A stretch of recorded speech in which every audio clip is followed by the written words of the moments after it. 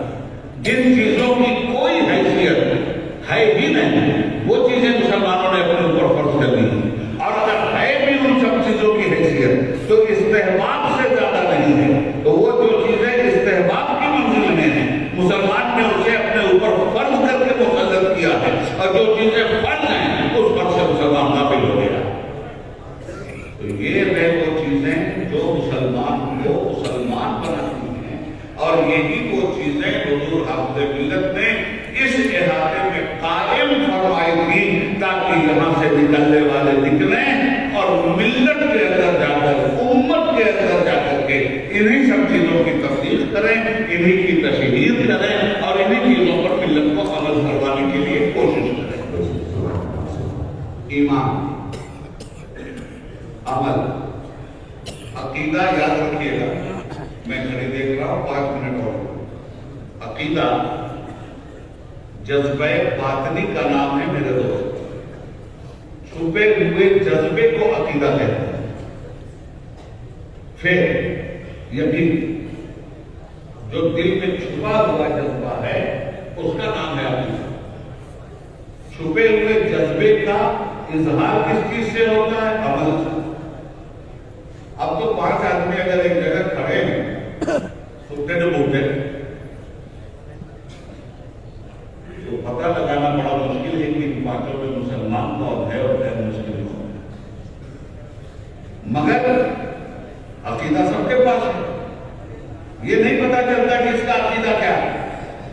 پانچوں ایک ہی طرح کے لوگ ایک جگہ حضرت کھڑے ہیں, پتا نہیں چلتا کہ ان کا عقیدہ کیا ہے. فوراً عزیز المساجد سے اذان کی آواز آئی, اللہ اکبر. ان پانچوں میں سے دو نکلے اور مسجد کی طرف دوڑے. عمل نے بتا دیا کہ جس کا عقیدہ چھپا ہوا تھا اس نے اپنے عقیدے کو چھاپ کے دکھا دیا کہ وہ تھا میرا عقیدہ جو ان لوگوں کے بیچ میں تھا تو انہیں نظر نہیں آ رہا تھا. اور یہ حی علی الصلاۃ اور حی علی الفلاح کا میرا عمل جو عزیز المساجد کی طرف میرے قدم کو لے کے جا. سبحان اللہ سبحان اللہ. عقیدہ نام ہے جذبہ باطنی. اظہار ہمیشہ عمل ہوتا ہے.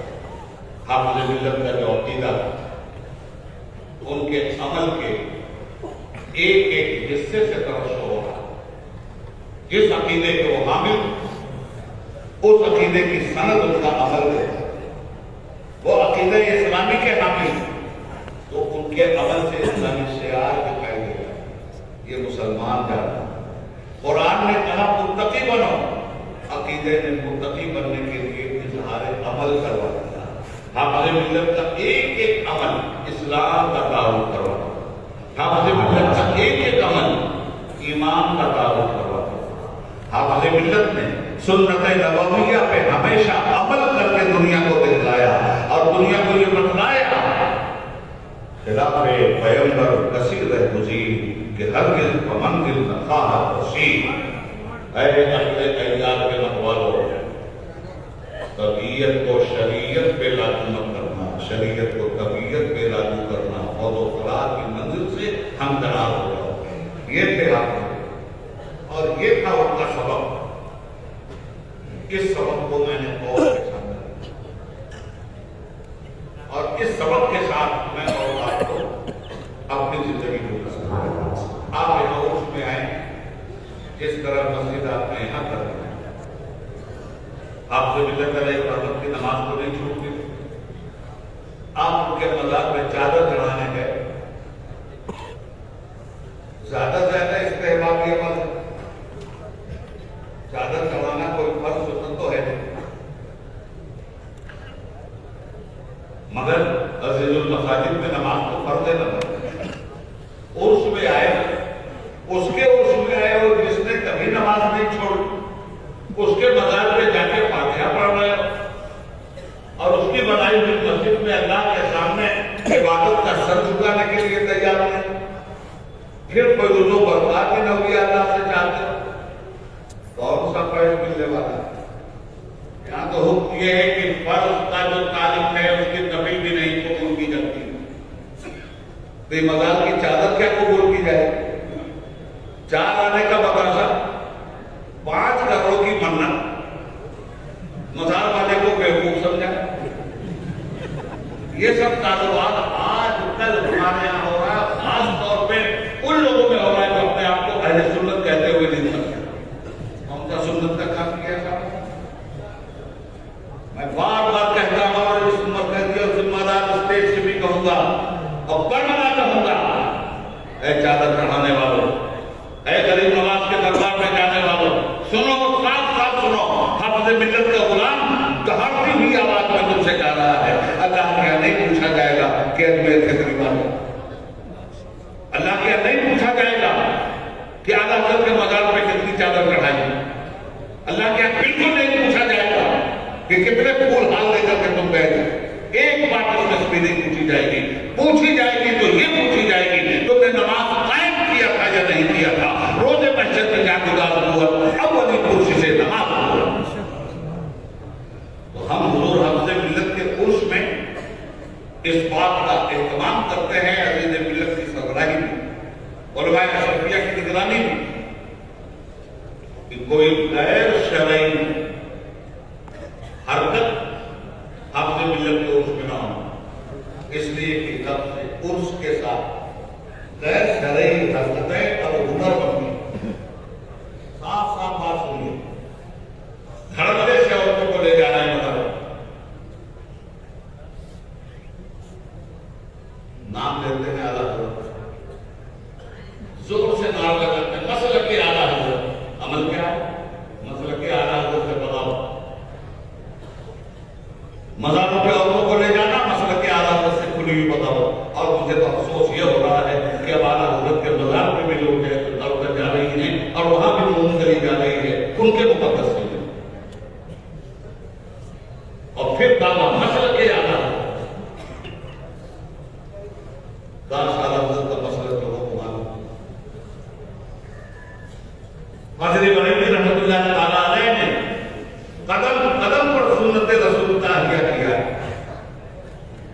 اس لیے آج کے اس اسٹیج سے آخری پیغام حضور حافظ ملت کا آخری پیغام کے عمل کا آخری پیغام. دو چیزیں ہیں مضبوطی سے پکڑ لیجیے کامیاب ہو رہی ہے. ایک ہے ایمان اور ایک ہے عمل صالح. بلفظ دیگر ایک ہے اللہ کا در جہاں بیٹھے ہیں آپ اور دوسرے اللہ کا ڈر. اللہ کا ڈر پکڑیے اللہ کا ڈر پکڑیے کائنات میں کامیابی آپ کی ضمانت بن کے آپ کے قدم چومے گی. پروردگار عالم اس عرص شرف قدس کو آپ سے ملت کے اس یوم وصال کے موقع پر معبود برحق مسلمانوں کو علم و عمل کی توفیق عطا فرمائے, نماز پڑھنے وقت کی توفیق عطا فرمائے اور دین و سنت پہ عمل کرنے کی توفیق عطا فرمائے. وآخر دعوانا ان الحمدللہ رب العالمین. خوب کی شہر چمن گل جمع شاد رہے, باغ باغ جاتا ہوں گلشن تیرا آباد رہے. اسلام